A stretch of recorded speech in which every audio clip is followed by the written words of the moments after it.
أعزائي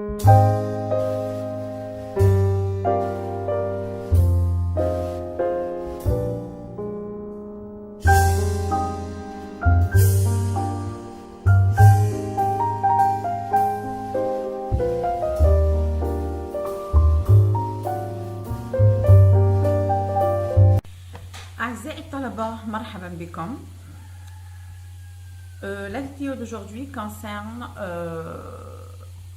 un rappel mathématique. C'est le premier TD qu'on a vu ensemble. Alors, soit trois variables liées par la relation, f, x, y, z égale à 0. Écrire les différentiels de x et de y, considérés respectivement comme fonction de y et z et de x et z, et retrouver les deux identités de Rech. Ça, c'est la première question. Pour application, alors, on donne alpha, qui est 1 sur v dv sur dt, c'est des dérivés partiels à pression constante. Et bêta, c'est 1 sur p, la dérivée partielle de p par rapport à t à volume constant. Et xi, c'est moins 1 sur v, la dérivée partielle du volume par rapport à la pression à température constante. La première question montrait que alpha, bêta sur alpha, pardon, ici il y a une erreur sur psi. Je corrige, alors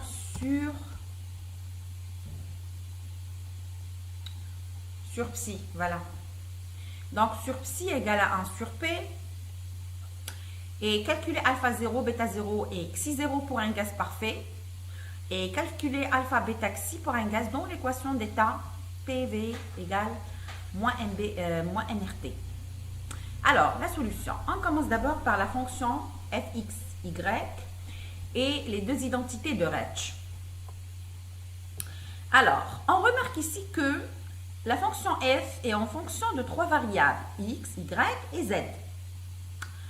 Par conséquent, la dérivée totale de cette fonction par rapport à ces trois variables, c'est la dérivée de f par rapport à x, plus la dérivée de f par rapport à y, et plus la dérivée de f par rapport à z. Alors, le tout égale à 0. Alors, dans ce cas-là, on ne peut pas écrire f en fonction, on ne peut pas écrire f sous forme d'une dérivée totale, parce qu'elle dépend de trois variables qui sont x, y et z. Alors, on suppose que z égale à une constante, et si z égale à une constante, donc la dérivée d'une constante égale à 0. Et par conséquent, donc ici, on a z égale à une constante, dz égale à 0, et par conséquent, la dérivée totale de f, donc elle dépend que de x et de y, et donc, on a la dérivée totale par rapport à z qui est éliminée, et par conséquent, on peut avoir le rapport entre les deux dérivées totales à z constant, qui sont donnés en fonction des dérivées partielles de f par rapport à x et par rapport à y. Voilà.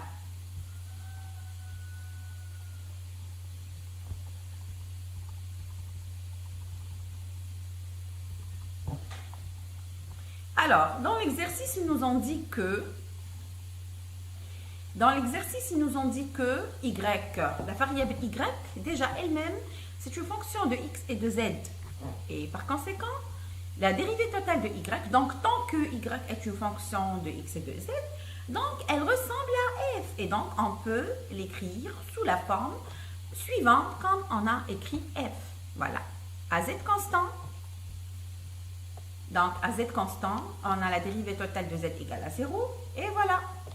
Donc, on a cette relation qui est déduite de ce qui précède. Et par conséquent, la deuxième relation qu'on peut avoir, qui relie les dérivées totales de y par rapport à x, égale aux dérivées partielles de y par rapport à x. Alors, si on n'était pas dans ces conditions, on ne pourrait jamais dire que les dérivées totales sont égales aux dérivées partielles. Mais ici, on l'a prouvé en fonction des conditions bien définies. Voilà. Quel est le but? Le but, c'est que de 1,14 et de 1,15, ça veut dire ici, ça, c'est à partir de 1,15. Et celle-là, c'est de 1,14. Donc, de 1,14 et de 1,15, qu'est-ce qu'on peut avoir? On peut avoir ce qui suit. Voilà. Les dérivées partielles de y par rapport à x sont données en fonction de f à z constant. Alors, si on suit la même méthode, on aura la même chose. Voilà. Ça, c'est pour des x sur des z à y constants. Et ça, c'est pour d de z sur dy à x constant. Donc, toutes les dérivées partielles sont données en fonction des dérivées partielles de f. Voilà. Maintenant, de la relation 1,16 qui donne que la dérivée partielle de y par rapport à x est donnée en fonction des dérivées partielles de f. Et donc, si on fait l'inverse, on aura l'inverse. Alors, et donc, regardez bien. Alors, la multiplication de dy sur dx à z constant fois dx sur dy à z constant. Donc, regardez bien. On n'a pas le droit de simplifier ce de y, pardon, ce dy avec ce dy et ce dx avec ce dx. Et on n'a pas le droit d'écrire 1 si on n'avait pas les relations en fonction de f. Hein, parce que on ne peut pas. Donc, on a fait sortir les relations des dérivées partielles en fonction des dérivées partielles de f et hop, on les a multipliées, bien sûr. Et on a multiplié par l'inverse. Et par conséquent, la simplification est due via les dérivées partielles de f et pas les dérivées partielles de y. Donc, ça, c'est la première relation de Rech. Alors, regardez bien, si on multiplie les trois relations des y sur des x, soit des x sur des z, fois des z sur des y, et ces trois dérivées partielles sont données en fonction des dérivées partielles de la fonction, hein, donc le total va donner 1. Alors, regardez bien. Alors, ça c'est moins, donc ici.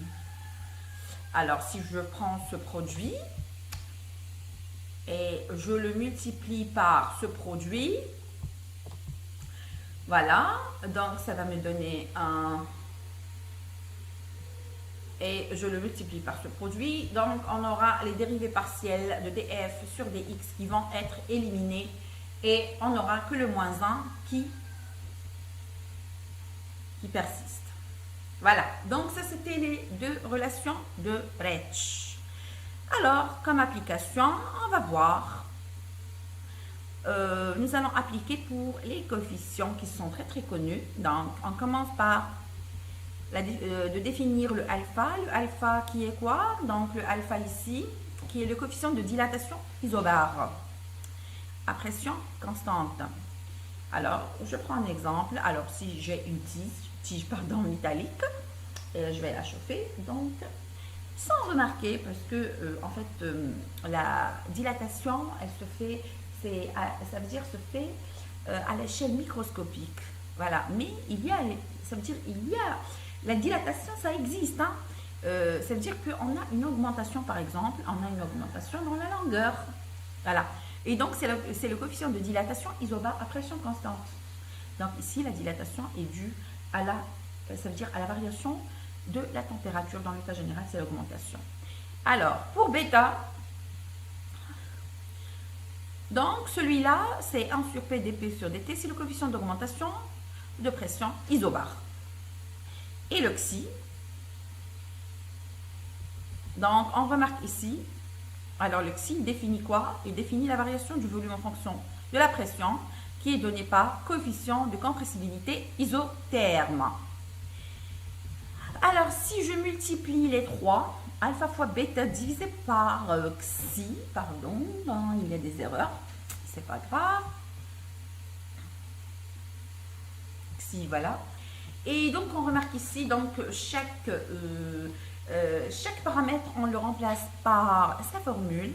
Et voilà, on aura ça. Voilà, ici. Alors, divisé par moins 1 sur V, dV sur... divisé par 1 sur V, dV sur dP à température constante. Donc, ça veut dire, ici, on a l'inverse parce que, voilà, c'est la multiplication par l'inverse. Et par conséquent, ces 3 représentent la deuxième identité de Letch qui est égale à moins 1 et le total me donne 1 sur P. Voilà, on a répondu sur la première question. Le calcul de alpha 0, bêta 0 et xi 0. Alors ici, qu'est-ce que nous allons faire? Nous allons jouer avec les dérivés. Voilà, donc regardez bien. Alors pour un gaz par V, on a PV égale à nRT. Alors, je sors le V en fonction de la température. Et dans ce cas-là, j'ai une formule qui est sous V égale à AT. Avec A, c'est une constante parce que la pression est constante. Et par conséquent, la dérivée de V par rapport à T, c'est NR sur P. Et on a le alpha 0, on remplace d'après la définition de alpha 0. Donc, c'est 1 sur V dV sur dt.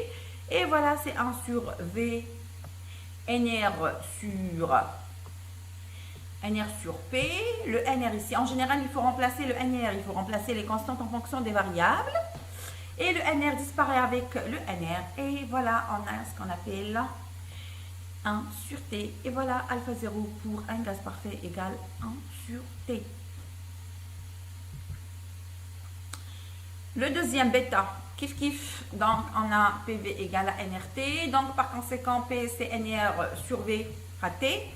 Et ici, on a besoin de P en fonction de T. Voilà, donc on l'a écrit. Et voilà, la dérivée par rapport à T, c'est NR sur V. Bêta 0, c'est 1 sur P. dP sur dt. Voilà, NR sur V. Alors, PV, c'est nRT. Oh, qu'est-ce que j'ai fait? Voilà.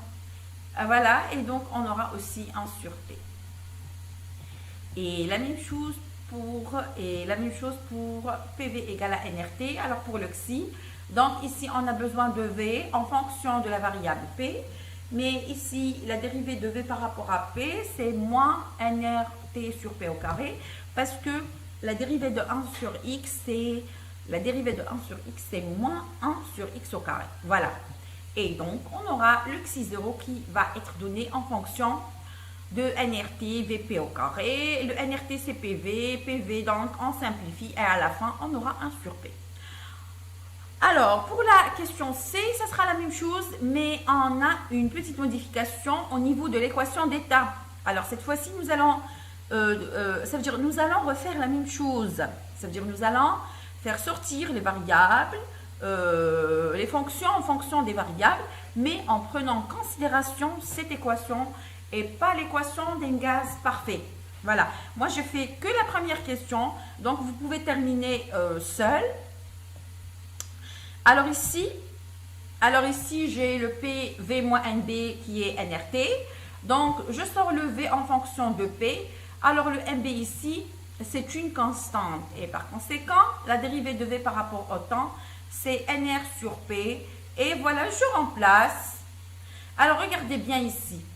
Alors, le NR ici, quand j'aurai le NR, il faut le remplacer par les variables. Ici, la variable, c'est P fois V moins NMB. Voilà, sur PVT, au moins pour pouvoir simplifier. Et voilà, à la fin, le alpha pour un gaz dont l'équation de PV moins MB égale nRT est donnée par la formule suivante.